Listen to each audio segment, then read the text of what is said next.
देवेंद्र चौधरी, विकेश चौधरी, इनकी ज़मीन खुद की है और इस पर झोपड़े बसा दिए दिलीप गोलवंशी ने।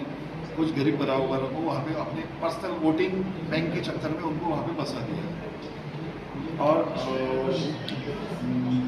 टिकदान स्क्वायर में कुछ ज़मीन एनिमी प्रॉपर्टी, जो एनिमी प्रॉपर्टी बोले तो यहाँ से जो लोग पाकिस्तान चले गए उनकी प्रॉपर्टी यहाँ पे उस समय से है, तो उस ज़मीन पे काकी उर्फ शुभांगी दिलीप गोलवंशी, प्रेम गोलवंशी, राजेश गोलवंशी, सुदीप यादव, वो हनी गोलवंशी जो है वो एडवोकेट है और वो दिलीप गोलवंशी का लड़का है। ये भी एडवोकेट होके काले कारनामों को सफ़ेद तरीके से दिखाने के काम कर रहा है। इनके विरुद्ध में 24/2/2026 को पुलिस आयुक्त को एप्लीकेशन किया हुआ है किसी ने, जिसमें दुकान है दर्शन गारमेंट्सच्या बाजूची 2 फुलांची दुकान, 2 फूल की दुकान आणि कटिया भंडार, चौबे कटिया भंडारच्या विरुद्ध दिशेने यानी सामने वाले में 2 भंगार की दुकान है और पीछे की भी दुकान। ये दुकानों में इन्होंने खुद की दुकानें बना ली और उसको किराए से दी।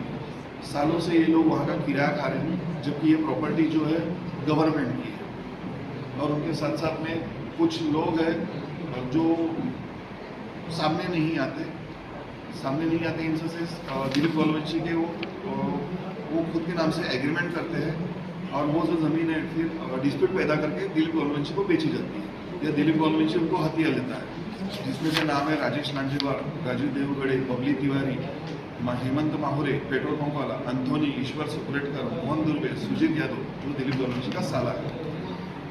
ये लोग किसी न किसी प्रकरण में दिलीप गोलवंशी के साथ में जेल में भी रह चुके हैं। इनका काम ये रहता है कि पहले ये एग्रीमेंट करते हैं गरीब काश्तकार से, फिर उसके बाद में डिस्प्यूट पैदा करके गोलवंशी को वहाँ पे डाल देते हैं और गोलवंशी उनकी ज़मीन धोखे से हथिया लेते हैं। नया विषय है, लेकिन उनके जो फ्रॉड है, उनके फ्रॉड होने की वजह से ही तो उन पर 35 से 40 FIR दर्ज है।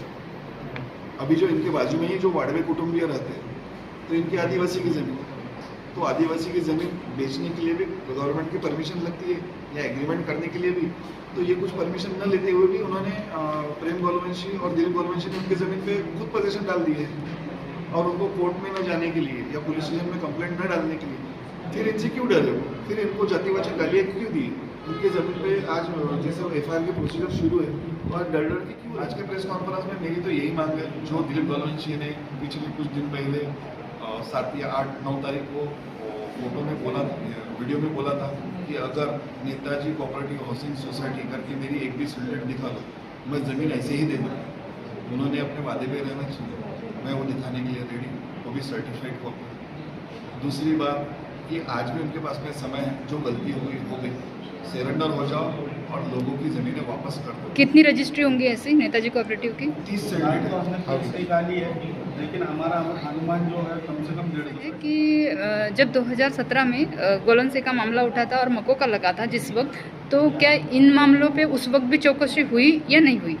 नहीं, उस समय जो है कुछ शॉर्ट दिनों के लिए SIT लगी, वो जल्दी लगी और जल्दी चलेगी। और जब तक लोगों के सामने ये न्यूज़ जाती तब तक SIT चली गई। तो उस वजह से क्या हुआ कि बहुत से जो कंप्लेनेंट हैं उन्होंने कंप्लेंट ही नहीं डाल पाए और फिर उसके बाद में वो जब पुलिस स्टेशन गए तो पुलिस स्टेशन में तो यही आता है कि ये कोर्ट केस करोगे। नहीं, मेरा क्वेश्चन आपको ये है कि उस वक्त क्या अभी जो आप मामले ला रहे हैं ये मामले उस वक्त आए थे क्या, ये बोलना था? इसमें से एक मामला आया था वैद्य फैमिली का, लेकिन उनका फिर बाकी के जो मामले वो आए नहीं सामने। तो जो मामले नहीं आए उन्हीं मामलों को अभी मैं आपके बारे में ओके, ठीक।